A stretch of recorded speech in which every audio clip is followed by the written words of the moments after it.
Last week, we have seen how God was declaring his plans for his pinnacle of creation, making mankind in his image to represent him in this new creation. Well, this week, we're going to see verses 27, 28, how God creates mankind according to that plan.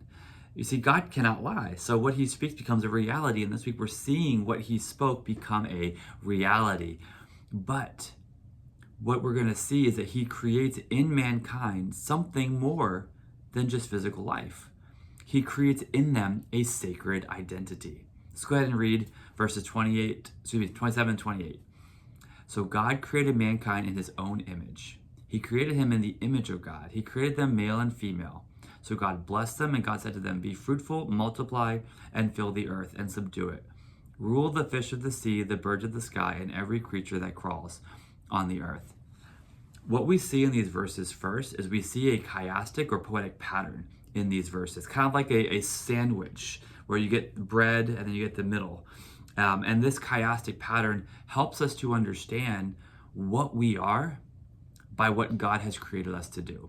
So the bread for this chiastic sandwich is that he created mankind in his image, and he commanded mankind to rule and subdue it. These are associated with each other. And then in the middle, we have he created the male and female, and to be fruitful and multiply and fill the earth. These are related. And so this chiasm reveals how God again defines how we are to express what we are by what we do. We saw last week, again, our identity as images of God is expressed in our role as rulers over creation. This is a distinct role for humans that separates us from the rest of creation. But then now we see our identity in gender is expressed by each gender's required role in reproduction.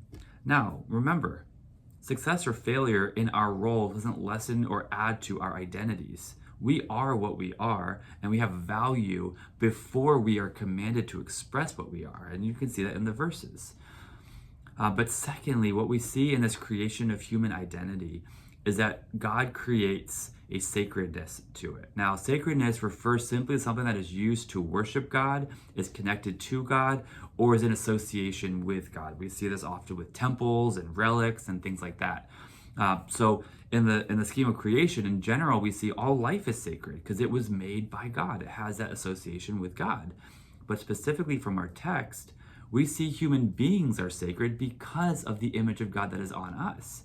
We see rulership is sacred because it's how we express the image of God. It's how we worship God. We see gender is sacred because God made mankind in this distinctive way.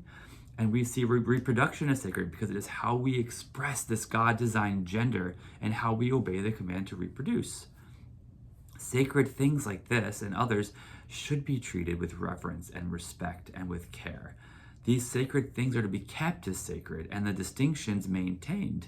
And God's commands throughout the Old Testament specifically teach us how to handle these sacred things in the way that show them to be sacred.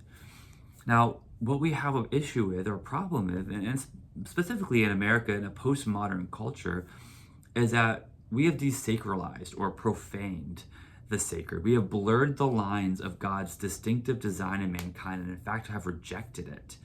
First, we see the image of God is profaned by claiming evolution and rejecting rulership for authority or autonomy.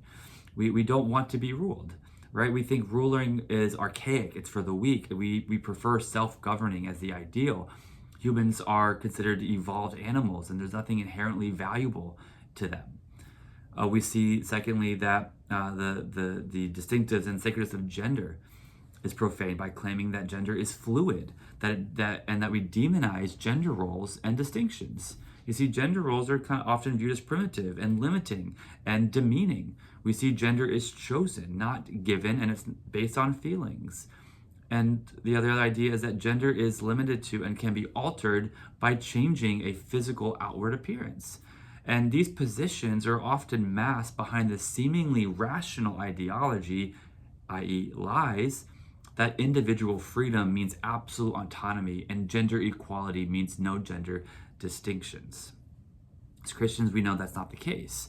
Now, how can we sanctify Excuse me, how can the sanctity of human life and human gender be realized? And I say realized and not restored because it's never lost. It's just not recognized. We don't acknowledge it, but it doesn't go away. And the issue is that it can't. We can't realize the sanctity of these things because sin is what leads to us profaning it.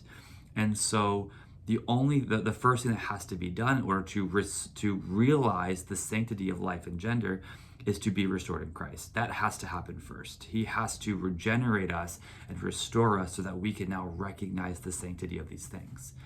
But secondly, for those who have been restored by Christ, for those who have been born again and made new and given the ability to realize the sanctity of life and gender, we have to hold these things as sacred. And we have to live as God designed, revealing the blessings of living according to the sacredness of these things. See, for example, willful submission to God's rulership and ruling like God, it produces fruit that reveals the blessing of such a life. Embracing biblical gender roles, and I say that intentionally. We don't have time to go into what those roles are, but embracing biblical gender roles and the resulting gender identity, security, and relational benefits of those biblical gender roles reveals what it actually means to be male and female.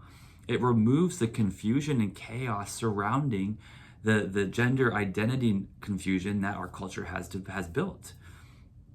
So how do we hold and reveal the sacredness of human identity and gender? 3 things. Number 1, this might seem a little bit concerning, but deconstruct your views on human identity and gender. And I say that because I think deconstruction is a tool, and we have a lot of cultural influence in our beliefs. We need to deconstruct our beliefs, get back to the bones. And then our second point is this: reconstruct them based on the Bible. What does the Bible say about being an image bearer, about human life, about human identity? What does the Bible say about gender?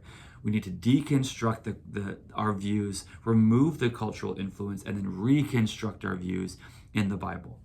And then lastly, we need to live them out as God designed. We need to lean into our gender roles. We need to start living as God commands so that the blessings that come from living as God designed us will be seen by others who are trying to live a different way. So embrace your identity as an image bearer of God. Embrace your identity as a man or a woman made in God's image, and reflect who God is and his goodness and his grace to the rest of the world.